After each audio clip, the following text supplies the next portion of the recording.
Welcome to Shooting It Straight with Stan. I'm your host, Stan, the Annuity Man, America's annuity agent, licensed in all 50 states. Today's topic will bring a lot of hate mail to me, which I love because it comes from the industry. But here's the topic. It's your money, not your advisors. I'm going to repeat it again. It's your money, not your advisors. And I want you to think about that for a second. Now, there's a lot of great advisors out there that really are sitting on your side of the table and they're really trying to help you. But there's a lot of them out there that have come to, they're under the false assumption that they control the money, and you really shouldn't be questioning them. You shouldn't be asking these questions about either annuities or whatever else you're looking at or have heard about or doing your research on.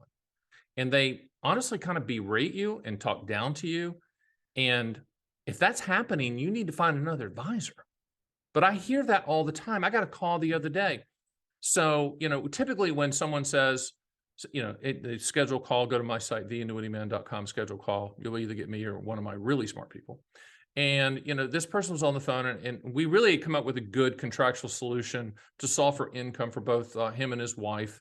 Lifetime income. We'd structured it so if something happened to them, the money would go to the kids, not in a lump sum format, but in a payment format. So it was good. It was a good allocation. It was in proportion. It made sense. It was a transfer risk that he really didn't have based upon what he told me he had.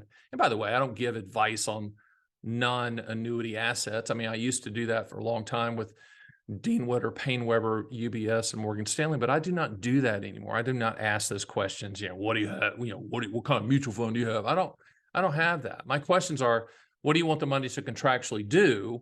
And then when do you want those contractual guarantees to start? I'm dealing contractual guarantees.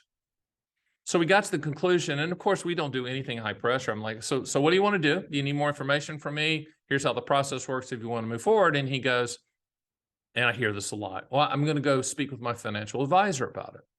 I said, well, I can pretty much guarantee, unless that's a 1 in 100 advisor, that they're going to shoot it down. They're going to shoot it down because it's contractual. They're going to shoot it down because you can't charge an annual fee for the annuity type that I'm talking about. And by the way,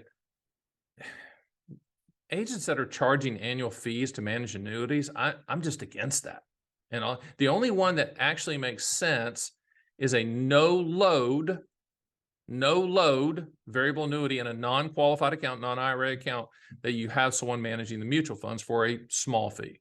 That's the only one. All the rest should never be charging a fee. I got blasted the other day, incorrectly, of course, by the industry when I said index annuities should never be charged a fee for managing index annuity because you get to change the allocation 1 day per year. So why are they getting paid the other 364? I mean, that just makes sense.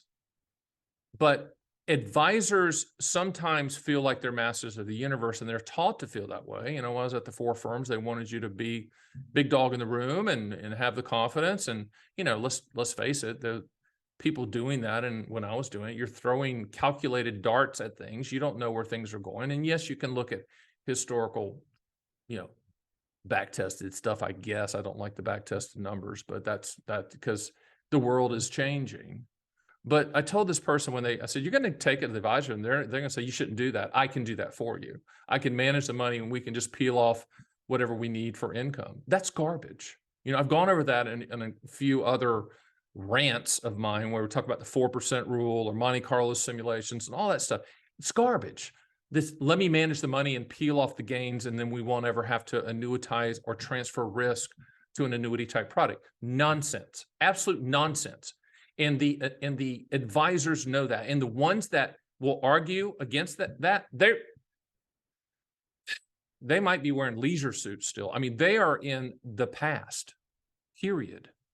You need contractual guarantees in place. You already have the best inflation annuity on the planet with Social Security.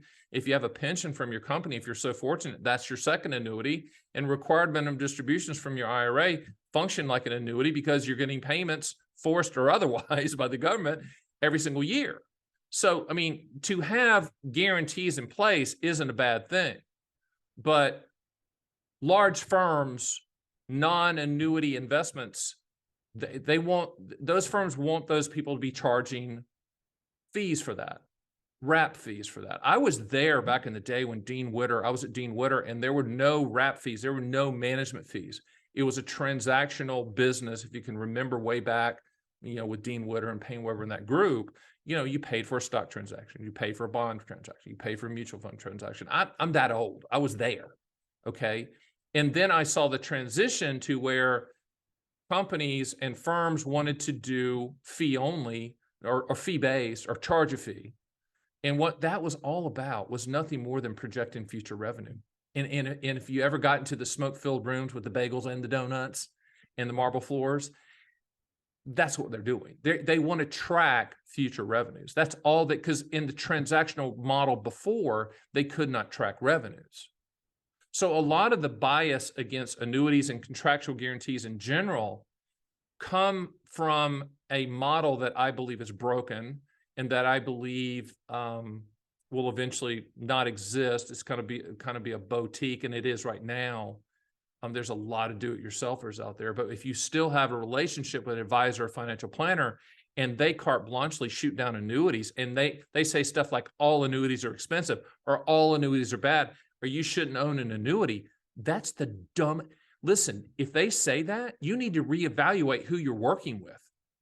That's like if I said you should never own a mutual fund, you should never own a stock, you should never own a bond, you should never own a treasury, you should never own a CD. If I did that, my credibility is gone. I never would say that. I ask people all the time, do you want to shoulder the risk or transfer the risk? But I would never say that about a specific product category. But in the advisory world, the non-annuity advisory world, it's commonplace and cavalier and almost expected for advisors to say, oh, no, don't do annuities. Annuities are bad. Annuities are bad.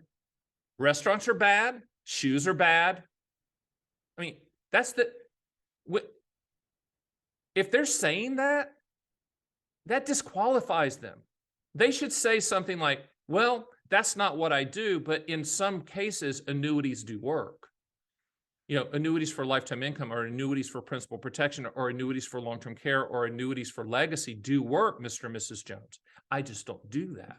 Now, we work with a lot of fee-only planners that don't handle annuities, but when it comes time for them to recommend something, and annuities, the annuity type fits, whether it's an immediate annuity, deferred income annuity, a qualified longevity annuity contract, whatever, they're honest enough to say that. But if your advisor just carte blanche and says annuities, no, then you need to find another advisor. They're not in reality. They're stuck in the 70s. They're listening to disco music and wearing the flared bell bottoms with the platform shoes. Nothing against that. But I'm just saying that's what they're doing. So getting back to the story, I said to this guy, I said, listen, you're going to show him this, because I sent him the whole, contractual guarantee proposal and all that stuff. The numbers that were going to happen. Let's just show it to him, see what he says. And I said, know what he's going to say. I'm predicting it. I hope I'm wrong, but guess what? Came back, and the guy calls me, goes, Stan, he just didn't like it at all. He doesn't think we need to put those guarantees in place, and he thinks he could manage it. And I just said, hey man, good luck to you. I wish you the best. I never try to talk people out of a decision they've made or been talked into by somebody else, because they've already made it. And I respect them. Why? Because it's your money. It's not my money. It's your money. I respect that. I might disagree with it, but I respect it. And I always tell people, I respect your decision. I respect your decision. It's your money. But don't allow that person to bully you on something that makes sense, or to bully you and act like it's their money and they're managing it, and you should be happy that they're managing it. I talked to a couple in Texas recently, and very successful, but their money manager from a former employer of mine, I'm not going to mention one of those 4 companies I used to work with, I'm not going to mention it, was literally bullying them and berating them and talking down to them. And these were 2 very smart husband and wife entrepreneurs, high IQ, high, advanced degrees. And I finally said to them, I said, why do you allow that person to talk to you like that?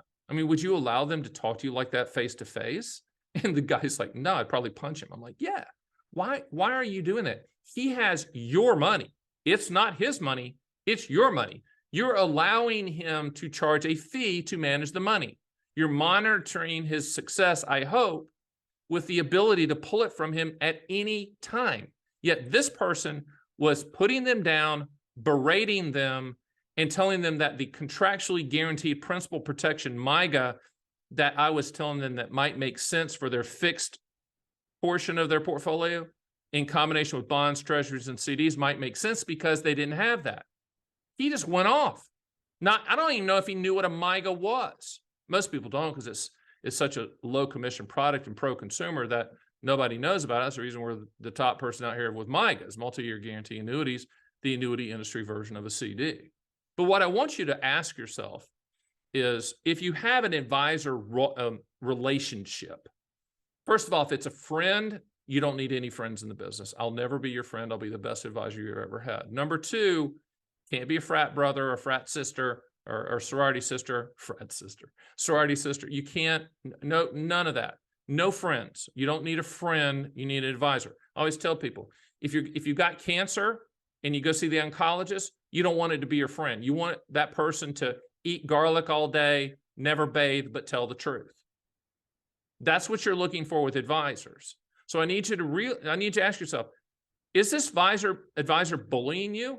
Does this advisor discount your questions? Does this advisor steer you where they want you to go in the conversation? Because if that's the case, hey man, it's 2023 at the time of this taping. You don't need to take that crap.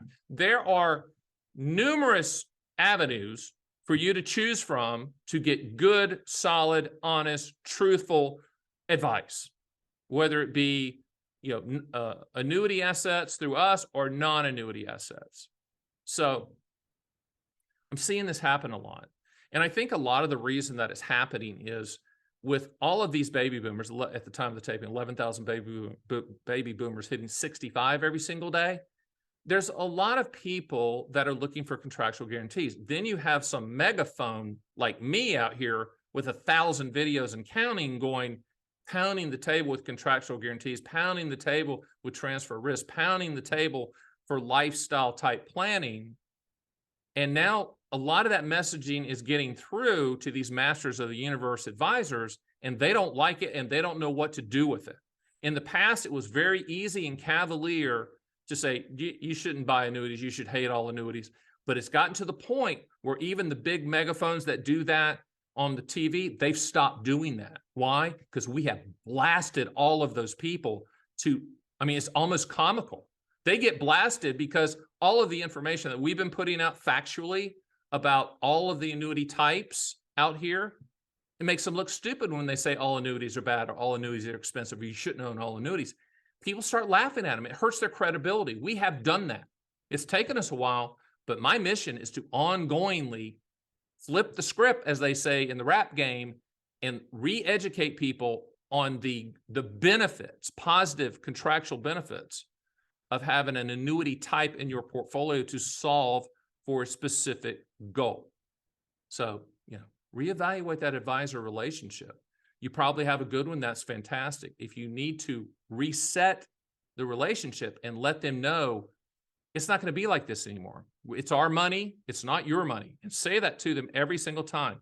It's our money. You do understand that. It's not your money. So what we need to do is have an honest back and forth, and you need to listen to us if we have a concern. You need to answer our questions, etc. Do not be bullied. There's not one person out there that's an advisor. And believe me, I know the top ones in the world, in the country, that you'll never get a chance to have your money with. They don't act like that. They don't act like that. They're humble. They're just nice people that are going to listen. You don't need arrogance running your money. You don't need someone that thinks they hung the moon running your money. Because you and I both know they're just professional and hopefully informed dart throwers, hoping that it goes their way and hoping that history repeats itself, with markets long term. So with that being said, be careful out there. Use your thinking cap. Think logically. And I'll see you next time on Shooting It Straight with Stan. I am Stan, the Annuity Man.